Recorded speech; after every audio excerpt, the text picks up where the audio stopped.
Hey everyone, welcome to the channel. In this video, I'm going to be showing you guys my controller settings and what I use in MX Bikes. I have about 250 hours in this game, and these are some of the settings that I have changed that work for me best, that I've gotten the smoothest ride out of, and today I'm going to share that with you. I want to give a big thank you to everybody that has subscribed lately. It definitely means a lot to me. I do appreciate it. I do appreciate you guys. And so let's get into this. So we'll start off with I'm using an Xbox Elite 2 controller. I have extra triggers underneath.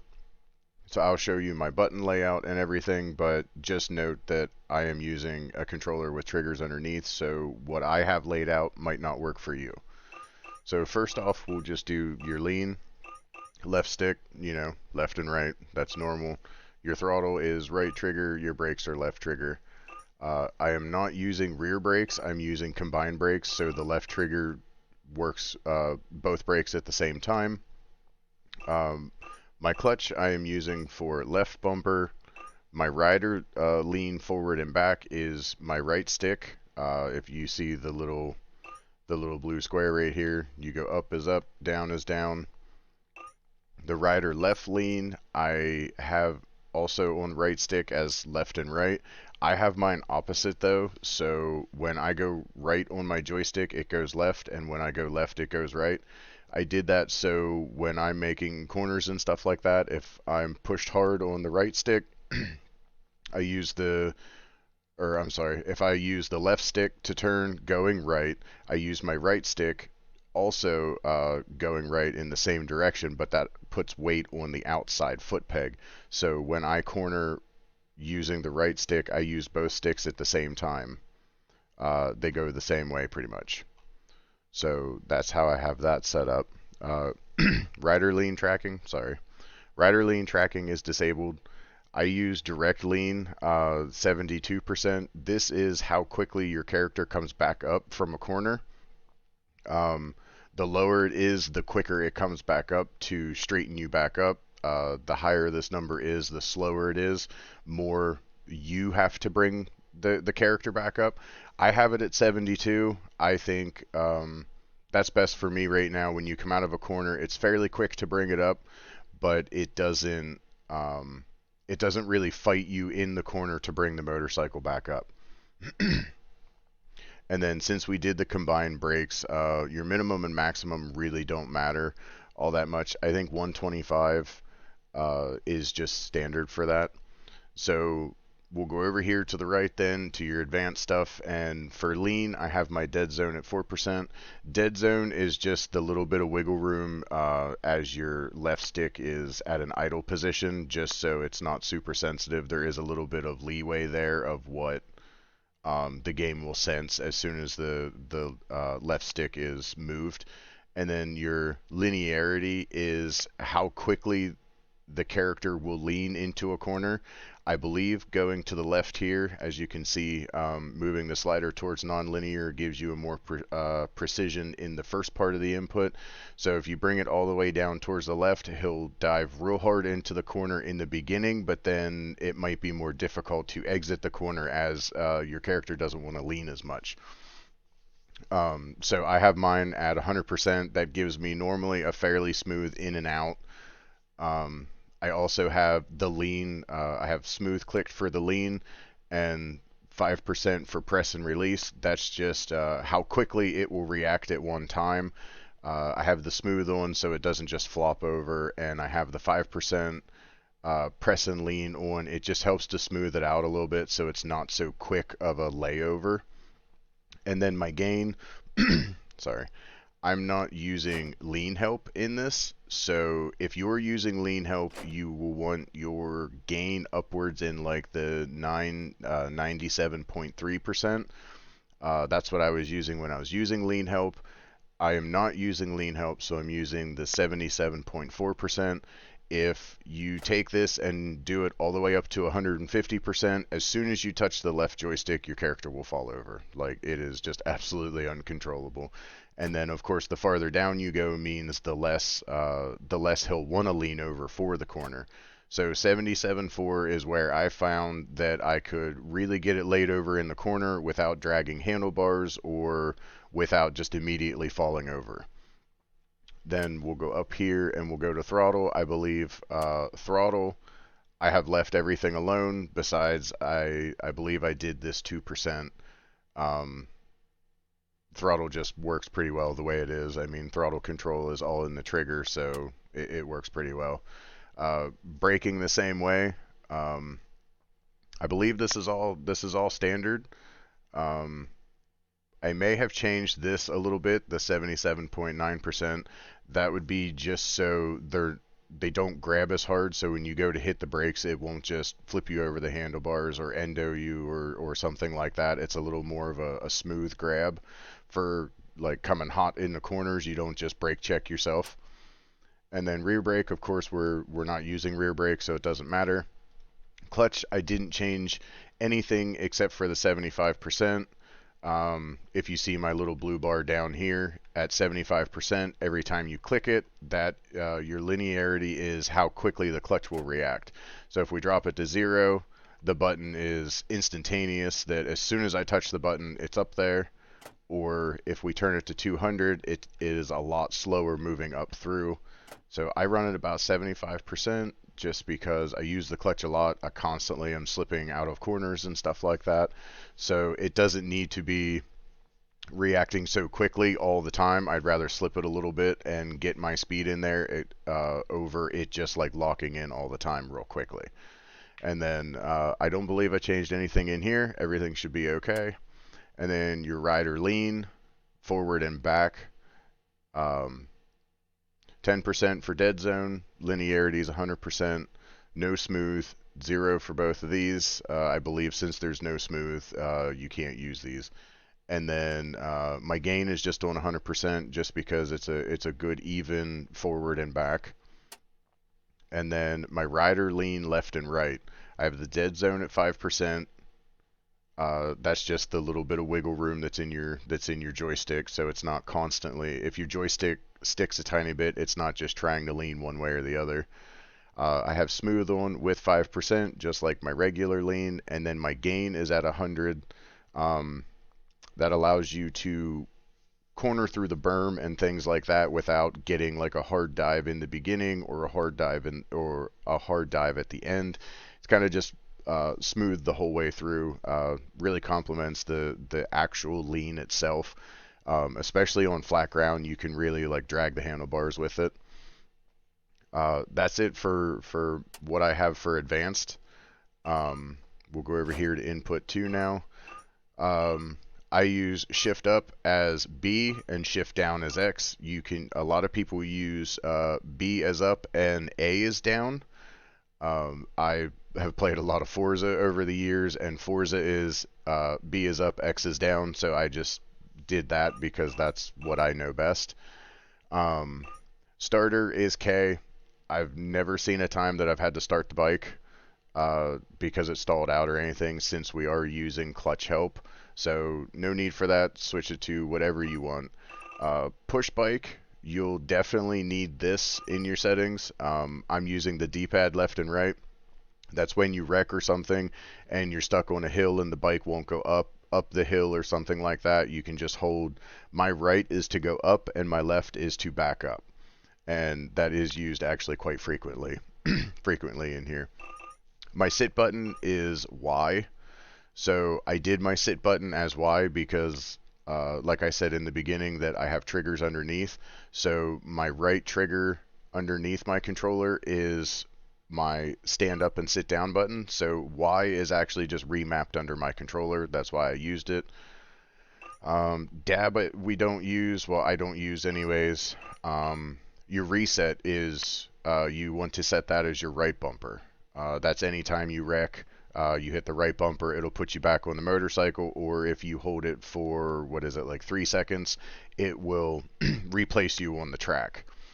And then your change view, I just left on the keyboard since it's not normally really, they only have three views that you can use anyways, so I just left it as the keyboard. Look back also, I have set for the D-pad up, but I remap that to be my left trigger under the controller. That's why that one's like that. So anytime I want to look back while I'm riding, I just click the left trigger under the controller and I can look back. So that's why I have this one as the D-pad up. Your tear-offs, you're going to use constantly. I have that one set as A because I'm not using A as my downshift. Most people use X as tear-off and A as downshift. I just switch them. That's what I'm comfortable with. Do what you're comfortable with. Most of the buttons on your controller will be used by this point, so just be careful of what button you're mapping to where. Make sure it's not taking from something else. And then replay camera, this is all 100% up to you. I didn't change any of this. I use the replay camera a lot, but everything's pretty much on the left side of your keyboard, and then you just use your left and right arrows and stuff on the keyboard. So all of this stayed the same. I didn't change any of this either. I left all this the same. I don't use VR or anything like that. So, and then graphics, all depends on what kind of machine you're running, what kind of computer. I'm running anti-alias at ×4 and textures at ×4. I'm only running a 1660 Ti, so this, depending the track and the texture of the track, this is my limit for smooth all the time. And then your dynamic lighting, dynamic shadows, reflections, shaders, your detail levels. If you really want to try and save some FPS, if you're really struggling with it, turn off the 3D grass and turn these off. It kind of looks bad, but it will definitely help with any kind of stuttering or lagging that you're having in the game. And then my miscellaneous, for whatever reason, don't mind these. These are for somebody I play with. Master volume, just 26, because the bikes can get overly loud a lot, especially when you have other people trying to talk to you and things like that. The bikes can become very loud. Brake volume is just when you hit the brakes, you'll hear the squeal of the brakes. If you don't like that, just turn it off. And then I haven't touched anything in here. I'm in the United States, so I unclicked metric and did US. Date format, I just left whatever it was. And then in here, you can do auto chat for when you're in lobbies and stuff like that. I wouldn't recommend doing this in a public lobby. People do seem to be very ban happy in the public lobbies. This is just because of somebody I ride with. We really only ride together. I would never use these in a public lobby. Your bandwidth connection, mine's on medium. That's just where the game starts you at. I don't see really a need to raise it or lower it. Most people have really good connections. Most of the servers have really good connections, so this can just stay medium. You're not going to get any other benefits over having it on high. And then simulation, this is where we'll get into this a little bit. I run my field of view at 110, or it says the red, I'm not sure, it's 125. That's the field of view, the distance of what you see things while you're on the motorcycle. 110 seems to be pretty good, where you can see things coming ahead and stuff like that, but you're not zoomed out too far to where everything looks like it's really far away. Your tilt is how much tilt your helmet or your guy gets whenever you go into corners. If you turn your tilt up really high, it'll be somewhat realistic, so when you go around a corner, like, your entire screen will turn sideways, as if, you were on the bike and actually making the corner. Your pitch is how far up and down your character is looking. If you do it all the way up, I believe it's all the way up, he'll be looking down pretty much at the gas tank, and you won't be able to see much that's ahead of you. If you take it all the way down to the left here, it's really high up to where, like, you can't see the motorcycle under you or anything. That kind of bothered me because I don't know what the bike's doing at this point. So I have mine about 12, where I can still see the handlebars under me and the grips and stuff like that, but I can definitely, I have all the view ahead of me. I can see everything that's coming. No free look, no corner anticipation, nothing like that.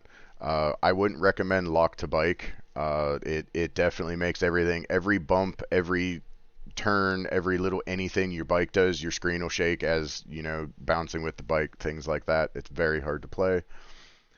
Show HUD, show rider stand, so that'll be down on your right where it'll show you the little red guy when you stand up, or he'll disappear when you sit down.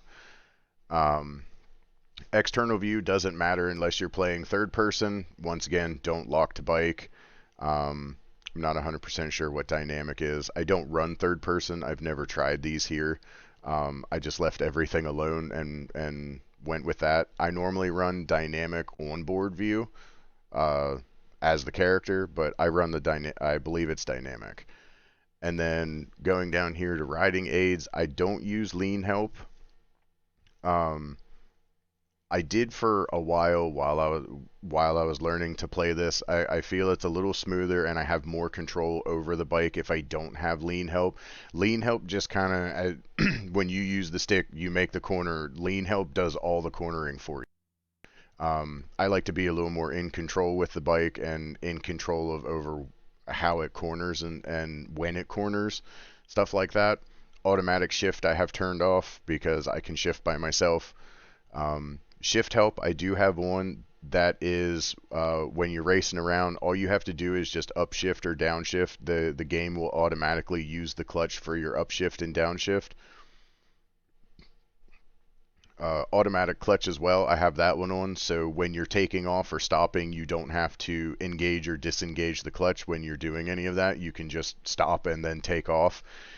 If you aren't running automatic clutch, that would be where your button for starting the bike would come into play, because as soon as you stop, if you don't pull the clutch in, the bike will stall out and you'll have to start it again. I don't do any traction help. I do brake help. Coming hot in the corners and stuff like that, if you jam on it real hard, it doesn't really allow you to just lock everything up immediately. It does help smooth out the braking system a little bit so it's not so harsh. I don't run any of the automatic rider leans, no forward and back, no left and right.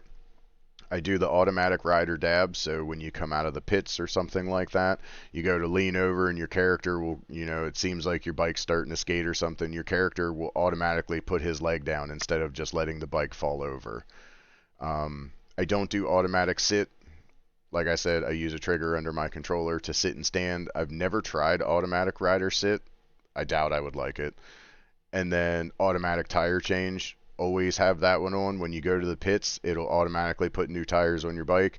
These tires do wear out if you don't use automatic tires, so every time you go back to the pits, it'll just give you a brand new set of tires. No big deal. You don't have to pay for them, obviously, or anything like that, so all of that's free. So those are my settings. I hope this helps you out.